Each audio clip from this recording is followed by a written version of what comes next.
In the months of August and September, I read a total of 9.5 books, and so I am excited to share with you guys my... Hi guys, welcome back to my YouTube channel. It's Rachel here. Hit that subscribe button so that you never miss a thing. You can also like this video so that it is referred to other viewers as well. As I said, today I'm going to be running down briefly the books that I read in the months of August and September, thereby making it my October wrap up. If you guys notice, I'm not filming in front of the normal bookshelf that I film because I had to get another bookshelf for all of my books, which I put on my social media, and I'm currently on a book buying ban. Let's see how that goes. I'm now having to solicit for books because I literally had to stop buying books. Let me just try and finish the ones that I have before I buy any more. So if you see me saying I'm already creating like a wish list of books so that people can like send books to me and stuff. Anyway, so today we're going to be running down the books that I read in the months of August and September. August and September were actually really good months, considering the fact that work has been really stressful and really hectic for me, and just trying to balance things here and there have just been a whole lot. But in August I read 4 books, and then in September I read 5.5 books, and I'll let you know why it's and a half, because oh my goodness, one particular book I just couldn't. I started off August with The Girl with the Louding Voice by Abby Zari. I did a book review on this book. This book is simply amazing. Oh my goodness, I feel like it's something that everybody should read, and it's such a powerful one by a Nigerian writer. I'm so proud that she wrote this. I did a book review on it, and it sort of tells the story of Aduni, who is a 14-year-old girl who is literally living in poverty, and then her family basically sells her off to some man to sort of become a second wife so that they can pay their rent and other bills that they have, and a series of events lead to Aduni ending up in Big Madam's house and Big Daddy's house, you know, and she's basically their house help, and she goes through a lot of experiences which sort of builds her character. But there's one thing that she has always known, is that she really values education because of what her mom had always told her about the value of a girl child having education, and just seeing her journey getting to where she eventually got to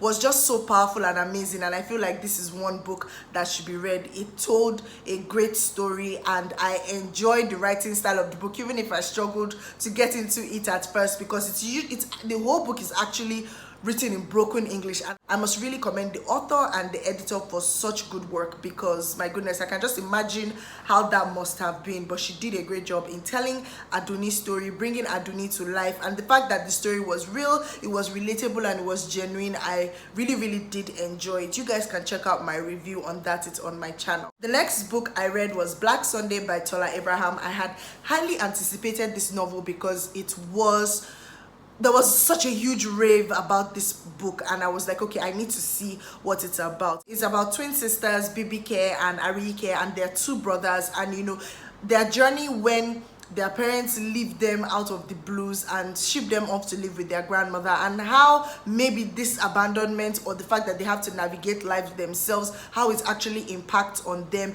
the positives and negatives, and the different paths that each of them eventually choose. So I must commend the author for this is actually her debut novel, so it's a good first attempt, but there were a lot of things that were unsatisfactory for me. I felt like the plot was a little bit disjointed and whatnot, but I actually got the substance of what she was trying to do in this book, so it really didn't leave me satisfied. I did a book review on it if you guys want to have an in-depth knowledge of what it's about. Spoiler free, by the way. Of course, all my reviews are usually spoiler free, so you can actually check that out. So after reading Black Sunday, I really desperately needed a pick-me-up, and I read Memos of a Lazy Cougher, which was sent to me by Tumise Usikalu, and she had actually created like a social media called Lazy Cougher, where you can share your NYSC experiences. I did a book review on this book and also shared my experience in the National Youth Service Corps program, my orientation camp, for 3 weeks. So if you're not Nigerian and you don't know what that means, you can go and watch my review and my hilarious account. I had a very crazy experience when I was in orientation camp, and I think that Tumishe did a good job. It was such a nice book to get me out of the slump of, oh, I don't really feel like reading anything, which had happened from the previous book. I think the book is just like 100 and something pages, and she basically just shared her account of her experience in the orientation camp when she served in 2004 in Kano State. So I think it's a very nice, lively account that sort of makes you feel nostalgic, not to go back to camp, but at least just to remember your own experience. And it's something that if you're yet to undergo the NYSC orientation camp, it's something that you can learn from and take down some notes so that you know what to expect when you get there. You can check out my review on this one. Then next, I delved into some psychological thriller by Sarah Pekkanen and Greer Hendricks, and this one is called An Anonymous Girl. This book was actually quite, I don't know, I had so many feels when I read this book. You can go and check out my review. I did a review on it. I actually did not want to do a review on this book, but I ended up doing it to share my thoughts and my process of reading this book. So it started out the normal psychological thriller where I had a few gasps here and there. I enjoyed a little bit of some plot twists, which in my own opinion, some of them were a little bit predictable, but the ending had me like, you know, so I didn't really know how to feel about the ending, but I thought it was a very good attempt for a psychological thriller. In September, I read Once Upon a Childhood by Lara Brown. This book is actually an amazing read. Actually, I must commend the author because this is her first novel. It's a debut novel and it follows the lives of 4 teenagers. It's young adult fiction, Nigerian fiction, you know, and it's set in Nigeria. It follows the life of 4 teenagers and young adults up until when they are older adults and 12 years later. It just chronicles some of the intricate, I don't want to call them disasters, or really deep things that they go through in their lives, you know. And the book is quite heavy. It has some deep themes, and I feel like it has this didactic feeling to it where, you know, for young adults and teenagers and even older adults, at the end of the day, adults in general can learn a lot from this book. Next, I read You Are Not Alone, and this is why my count is 9.5. So this book I only read it halfway in the month of September because, not because the book was not good, actually I was really excited to get into it because I mean, it's Greer Hendricks and Sarah Pekkanen, and to be fair, they do a great job on psychological thrillers. So I was actually expecting a lot from this book, but the problem was that I think for 2 weeks or 2.5 weeks, this book really dragged out on my end because work was really crazy. A lot of things were just happening at the same time, and what I found was like, I'll read it one day, I'll come back to it after 3 days, I'll read it another day, I'll come back to it, and everything was just disjointed in my head, and I just felt like I needed a break. So I decided to drop it and pick it up. So I'm sure like maybe later, maybe not this month, but maybe later I'll probably read it because I wanted to do a TBOA on the 2 books, you know, 2 books, 1 author, or well, in this case it would be TBTA because there are 2 authors. Anyway, so but yeah, I wanted to do that to compare my reading experiences and let you guys know which one I enjoyed more. But I mean, I'm going to probably read that one later.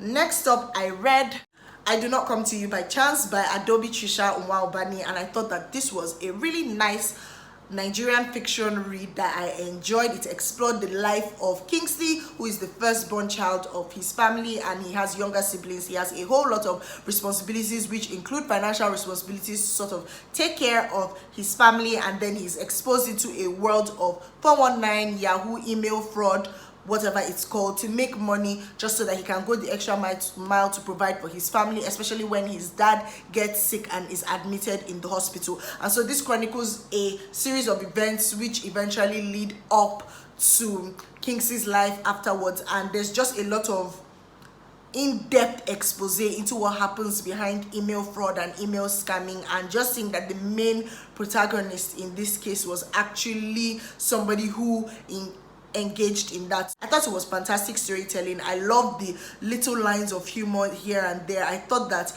the author really embodied Kingsley, and Kingsley came to life. Next up, I read Easy Motion Tourist by Leye Adenle. I enjoyed this book. This is a Nigerian crime novel, and it basically follows the lives of Guy Collins and Amaka, who are two totally different characters in the book, but then their lives now sort of merge in the middle due to some certain events that happen. Guy Collins is a British journalist who is covering, or supposed to be covering, the elections in Nigeria, and he comes in from the UK trying to feel like, okay, yes, you know, I have some Nigerian experience because of his ex-girlfriend who is half Nigerian, who literally doesn't even really care about Nigeria like that. But then his path now crosses Amaka's own, and they sort of form an unlikely bond, and a lot of things happen, you know, when a dead body is discovered in a gutter near a pub where Guy Collins goes to, and that sort of thrusts him into a life of action and whatnot. I like this book, and you're going to see a review